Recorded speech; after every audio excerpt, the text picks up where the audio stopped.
Dear student, today our lecture number 3 on the unit nuclear chemistry and radioactivity. ठीक, last lecture में हमने stability के ताल्लुक से देखा कि न्यूक्लियर स्टेबिलिटी क्या होती है.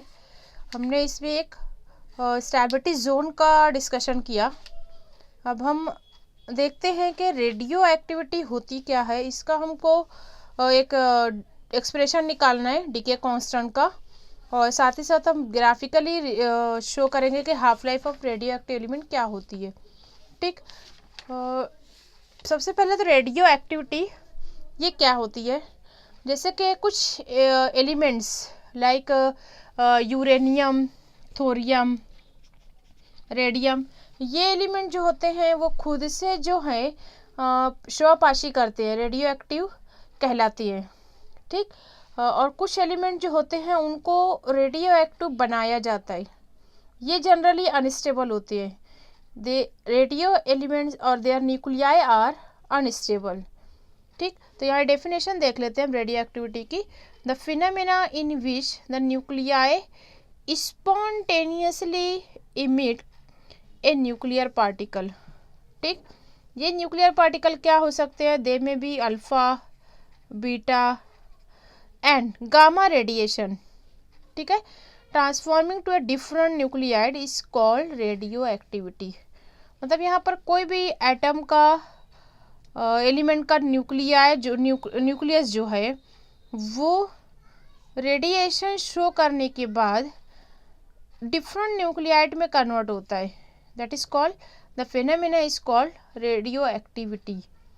ठीक, अब ये रेडिएशन ये जो रेज इमिट करती हैं, radiation emitted by radioactive elements, they may be a in the form of energy, right, और in the form of particle. ये होते हैं अल्फा पार्टिकल, बीटा पार्टिकल और गामा रेज. ठीक, रेडिएशन सिर्फ गामा होती है, अल्फा बीटा पार्टिकल से है. ये आप 11th में इसका स्ट्रक्चर ऑफ एटम में प्रॉपर्टीज पढ़ चुकी हो, अल्फा बीटा गामा की प्रॉपर्टीज क्या होती हैं. तो हम आगे बढ़ते हैं. अब हमारा अगला पॉइंट है रेडियो एक्टिव डीके. ठीक, अब ये डीके क्या होता है. डीके मतलब उसका टूटना, उसका ब्रेक डाउन होना. ठीक, डीके डिस्ट्रॉय होना, डिसइंटीग्रेट होना डीके कहलाता है. तो जो रेडियो एलिमेंट होते हैं does not depend, the radio element does not depend on the state of chemical combination. ठीक है, स्टेट पर इंडिपेंडेंट होते हैं, साथ ही साथ टेम्परेचर पे इंडिपेंडेंट होते हैं. प्रेशर क्या है एटमॉस्फेयर का या उस एलिमेंट का, उस पर भी इंडिपेंडेंट होते हैं. साथ ही साथ प्रेजेंस ऑफ कैटलिस्ट. ठीक, और even the age of nucleus. ठीक, जैसा कि हम कॉमन केमिकल रिएक्शन देखते हैं तो उसमें कभी वो टेम्परेचर डिपेंडेंट होती है, कभी प्रेशर डिपेंडेंट होती है, या यूज़ ऑफ कैटलिस्ट होता है, या कभी जो होता है कि वो कुछ और फैक्टर्स होते हैं जिन पर रिएक्शन, कॉमन रिएक्शन डिपेंड होते हैं. बट रेडियो एक्टिव ऐसी टाइप की रिएक्शन होती है, न्यूक्लियर रिएक्शन होती है जो ना ही टेम्परेचर पे डिपेंड करती है, ना ही प्रेशर पे, ना ही कैटलिस्ट पे, और ना the age of the nucleus पर. ठीक, अब आगे बढ़ते हैं. अगला पॉइंट है रेट ऑफ डीके. ठीक, एक्चुअल में हम जब रेडियो एक्टिव की स्टडी करते हैं, रेडियो एक्टिविटी फिनोमेना की स्टडी करते हैं, तो हमको यही पता करना होता है कि उस एलिमेंट का रेट ऑफ डीके क्या होता है. ठीक, rate of decay of A radio element of that nuclei. ठीक, या फिर उसकी मदद से जो एलिमेंट से बन रहा है, जिसको हम डॉटर न्यूक्लियाई भी कहते हैं, उसको हमको पता करना है कि वो आइदर रेडियो एक्टिव और नॉट. ठीक, with decay which undergo a decay process और नॉट. तो यहाँ पर रेट की डेफिनेशन क्या है. Rate that is speed. ठीक, the radio element denotes number of nuclei of its atom which decay in unit time. ठीक, जैसे आपने सपोज स्टार्ट में आपने लिया था 100 एलिमेंट. ठीक, 100 था उसका जो भी 100 उसका नंबर ऑफ न्यूक्लियाइड थे. ठीक, जब वो डीके हुआ, डिसइंटीग्रेट हुआ, तो आपको डीके के बाद मिलता है 60. ठीक, 60 न्यूक्लियाइड मिले, तो हमने यहाँ पर ऑब्जर्व किया बीच में जो 40 हैं वो डिसइंटीग्रेट हो गए, डीके हो गए हैं। तो वही हमको मालूम करना है कि इन यूनिट टाइम में जो भी रेडियो एलिमेंट्स हैं डिनोटेड नंबर ऑफ न्यूक्लियाई, जो यहाँ पे 40 है वो क्या हो गया, इसका नंबर ऑफ न्यूक्लिया हो गया। वो उस वक्त जो भी हमने टाइम फिक्स किया है, टाइम हम ले सकते हैं हमारे ऊपर 10 दिन के बाद कितना डीके हुआ है, 20 डेज के बाद, 100 डेज के बाद, 1 ईयर के बाद ये कितना डीके होता है, ये हम फाइंड आउट कर सकते हैं। ठीक, तो rate of decay is nothing but the number of nuclei of its atom which decay in unit time. ठीक, तो हम इसको इस एक्सप्रेशन से निकालते हैं, rate of decay is equal to minus D N divided by D T. N क्या है यहाँ पर, नंबर ऑफ न्यूक्लियाइड। ओके, अब इसको हम एक एग्जांपल से समझते हैं। Suppose here we taking a radio element, अब वो डीके होकर कुछ ना कुछ रेडिएशन खारिज करने के बाद प्रोडक्ट बन गया उसका। ठीक, हमने शुरू में लिया था टाइम 0। ठीक, हमारा जो भी एलिमेंट था वो N0 था और प्रोडक्ट कुछ भी नहीं था, वो डीके नहीं हुआ था। टाइम अभी स्टार्ट नहीं हुआ है, अभी स्टार्ट में इनिशियल टाइम में, और इनिशियल स्टेट में जो भी है N0 that is initial state और initial elements, number of elements. ठीक, तो हम इसको ले सकते हैं। सपोज अगर हमने यहाँ पे लिया 100 जो है वो हमारा स्टार्टिंग का एलिमेंट है, 100 न्यूक्लियाइड थे। ठीक, आफ्टर टाइम टी, कुछ वक्त के बाद, पर्टिकुलर टाइम के बाद, अब हमने ऑब्जर्व किया कि ये N0 में से N1 ठीक निकल गया। अब यहाँ पे हमारा जो प्रोडक्ट मिला वो N1, N0 converted into N1, right. तो हम सपोज हम यहाँ पे अब बता सकते हैं कि 100 में से सपोज 40 जो है वो निकल गया, तो यहाँ पर कितना बचता है 60 क्या है हमारा N है। ठीक, इसको हम इसके बजाय ले सकते हैं, दैट इज N। ठीक, अब rate of radioactive element का डीके मालूम करने के लिए हम कैसे लेते हैं, decay is directly proportional to number of nuclide. ठीक, ये कॉमन है यहाँ पर proportionality constant, that means decay is directly proportional to, जितना ज़्यादा उसमें नंबर ऑफ न्यूक्लियाइड उतने ज़्यादा डीके होंगे, ये कॉमन चीज़ है। ठीक, अब हम इसको एक्सप्रेशन के ज़रिए निकाल सकते हैं। मतलब हमारा फाइनल क्या था 100, ये हमारा इनिशियल था या फाइनल, इसको आप बोल सकते हो। अब हमने कुछ टाइम के बाद ऑब्जर्व किया कि हमारे पास 60 न्यूक्लियाइड बचे हैं। ठीक, ये इतना एक याद रखो, it is our decay element, number of nuclide. Is that clear? ठीक, अब हम इसको और आगे इसके एक्सप्रेशन को फाइंड आउट करते हैं। See here how it is find out.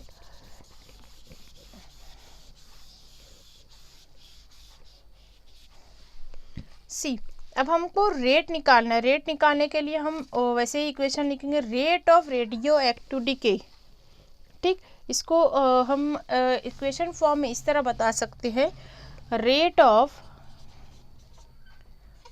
DK, ये डीके क्या है, रेडियो एक्टिविटी है, इसको या एक्टिविटी भी कहा जाता है, इस डीके को एक्टिविटी भी कहा जाता है। Rate of decay is equal to, ठीक, अब यहाँ पर इसको हम लिखेंगे minus D N divided by T. Time के साथ जो है ये टी, डी टी क्यों लिखे हैं, क्योंकि ये विथ टाइम है। हम यहाँ पर डिसइंटीग्रेशन देख रहे हैं, वो हमारा जो नंबर ऑफ न्यूक्लियाइड था that decay within a time interval D T. Okay, if we taken D N is the number of nuclide, okay, that decay within time interval D T. So we can see that rate of decay is equal to minus dn divided by dt। अब यहाँ पर question है कि minus sign क्यों आई है। ठीक, देखेंगे minus sign को समझने के लिए फिर से मैं यहाँ नीचे के एग्जांपल पे आती हूँ कि हमने जो इनिशियल में हमारा जो लिया था कि हम 100 न्यूक्लियाइड लेते हैं, 100 न्यूक्लियाइड में से हमारा 40 जो डीके होगा, हमारे पास 60 बचता है। ठीक, अब हमको मालूम करना है ये 40 how much decay, rate of decay मालूम करना, हमको नहीं मालूम।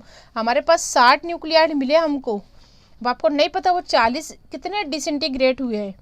ठीक, तो हमको क्या करना पड़ता है, इसको फाइनल जो भी न्यूक्लियाइड थे, final nuclide minus initial nuclide is equal to जो भी यहाँ पर रहेगा वो डीके मालूम हो जाएगा, रिमेनिंग जो रहेगा।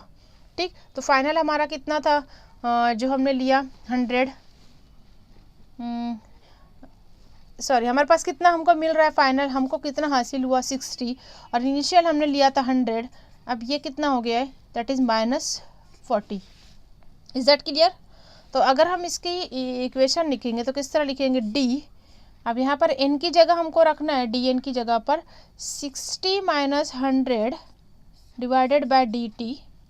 ओके, अब अगर इसको सॉल्व करते तो क्या हो जाएगा, इसको सॉल्व इस तरह करोगे तो डी -40 बराबर 60 में से 100 मतलब 100 - 60 -40 डिवाइडेड बाय डी टी। तो ये माइनस को बैलेंस करने के लिए यहाँ पर हमको ये माइनस लगाना पड़ता है, क्योंकि जो नंबर है, नंबर डिक्रीज होता है, डिक्रीज हो रहा है। ठीक, ये नंबर हमारा जो 60 है डिक्रीज हुआ है, हमको हासिल हुआ जो भी डिके के बाद 60 हुआ, लेकिन वो निगेटिव में मिलता है हमको। तो इसके लिए हमको डी एन के साथ निगेटिव लगाना है, क्योंकि rate of decay is quantity, positive quantity, rate of decay is a positive quantity. Is that clear? दोनों माइनस माइनस बैलेंस हो जाएगा, तो यहाँ पे आंसर आएगा दैट इज ए प्लस। ठीक, तो इसके लिए हम इस शुरू में इसको माइनस लगा देते हैं, हमारे आंसर के साथ भी माइनस आएगा। इसको हम प्रॉब्लम में और अच्छे से सॉल्व करेंगे, तब आपको और क्लियर हो जाएगा। ठीक, आगे बढ़ते हैं, माइनस साइन का कंसेप्ट समझ में आ गया। अब हम इसकी इक्वेशन निकालेंगे, what is the rate law. Okay, अगला है हमारा point, what is the rate law. जैसा कि हम आयोनिक इक्विलिब्रियम में देख चुके हैं, वैसे ही अब हमको यहाँ पर पढ़ना है कि रेट लॉ क्या होता है। The rate of decay of A radio element at any time is instant. Rate law क्या डिफाइन करता है, the rate of decay of A radio element, यहाँ रेडियो एलिमेंट लिखना ज़रूरी है क्योंकि हम डीके के बारे में पढ़ रहे हैं, right. Radio element at any time instant, at any instant time लिखना है, एट एनी इंस्टेंट। ठीक, radio element at any instant, यहाँ पे टाइम मतलब इसका हुआ is proportional to the number of nuclei. ठीक, जो भी हमको हासिल होता है एक्चुअल में ये एटम होता है। ठीक, nuclei present at that instant, उस वक्त जो भी हमको हासिल हुआ। अब हम इसको एक्सप्रेशन में लिखेंगे, ये समझ में आ गया। The rate of decay of radio element at any instant, कुछ भी वक्त आप ले सकते हो, 10 दिन, 15 दिन, 50 दिन, जो भी हम टाइम ने हमने लिया, तो वो किसके बराबर होता है, वो प्रोपोर्शनल होगा नंबर ऑफ न्यूक्लियाई के। मतलब हमने जैसे शुरू में हमने लिया, यहाँ मैंने कैलकुलेशन के जरिए थोड़ा सा आपको बताया, जैसे हमने सपोज एन लिया, एन क्या आता है, दैट इज 60। ठीक, और हमारा जो इनिशियल था वो हमने 100 लिया था, तो इसको इस तरह लिखेंगे हम, 10 we write here del D N divided by D T directly proportional to N. और ये क्या हो गया, डीके, जो इससे पहले हमने लिखा decay is directly proportional to the D N minus D T बराबर minus D N minus sorry D N divide by D T, that is minus symbol that called rate of decay. ठीक, अब यहाँ पर जब भी कोई proportionality की symbol होती है इसके लिए कांस्टेंट लिखा जाता है, तो हम लिखेंगे decay constant lambda into N. ठीक, आप यहाँ लिख सकते हो lambda is the decay constant. ठीक, अब आगे बढ़ते हैं, इसको थोड़ा सा हम इस तरह अरेंज करेंगे। हमको लैम्बडा को एक साइड में ले लेना, lambda is equal to minus D N upon D T. ठीक, एन इस तरफ आएगा, दैट इज मल्टीप्लाई है, यहाँ पर डिवीजन में जाएगा 1/n। Is that clear? Now इससे हम बता सकते हैं कि जो भी यहाँ पर minus D N upon D T disintegration है, that is nothing but the disintegration और the rate of decay of N nuclide, N is the number of nuclide, rate of decay at any time t, n is the number of nuclei present at time t. ठीक, lambda is a decay constant, this is a fraction of nuclei decaying in unit time. Okay, we called it is a rate of decay of a nuclei. ठीक, अब इसको हम expression इसकी find out करेंगे किस तरह। इसको हम लिमिट के ज़रिए एक डीके कांस्टेंट की एक्सप्रेशन निकालेंगे। अब हम इसको रीअरेंज करते हैं, इस इक्वेशन को हम रीअरेंज करते हैं, रीअरेंजिंग द इक्वेशन।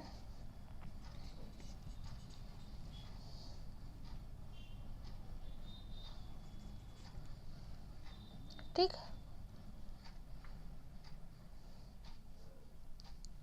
इसको हम इस तरह चेंज करते हैं, सी ईयर किस तरह, D N divided by N is equal to, हम इसको इधर ऊपर लिखती हूँ मैं रीअरेंज करके।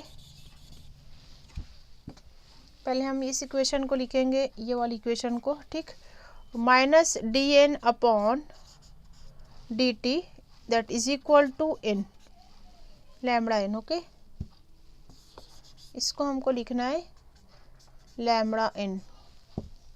ठीक, अब अगर हम एन को इस साइड ले आए, डी टी को इधर लेके जाए, रीअरेंजिंग इक्वेशन